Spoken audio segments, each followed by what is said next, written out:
Hello guys, welcome to my channel Netcast on Webtech Zone. In this video tutorial, we are going to learn about how we can change the font style for all slide in Google Slide. So let's start with the video. And if you like this video, at the end, if you like this video, hit the like button, subscribe my channel, and don't forget comments below. So let me start with the video. Okay guys, so here we are. This is my Google Slide. You can see. So let me open one file here.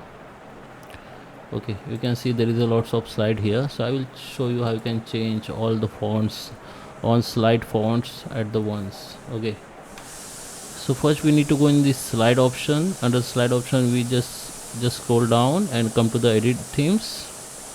Okay, so here you can see the themes. Okay, this is the themes and this is your slides.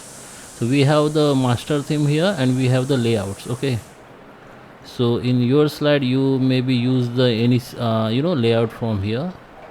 So what we need to just select the your master theme. Now click within this master theme. Now select the all the font like this, or you can simply click within the themes and click the Ctrl+A. Then all font will be selected and you can see the all slide also has been selected and layout also selected.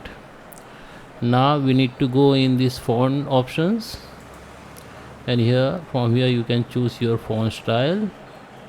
So let me choose one of I just select this one. Okay, now you can see the all font size has been changed for all slide. Okay, so that is how you can change the font for all slide in Google Slide. So I hope you like this video. Please subscribe me. Thank you for watching.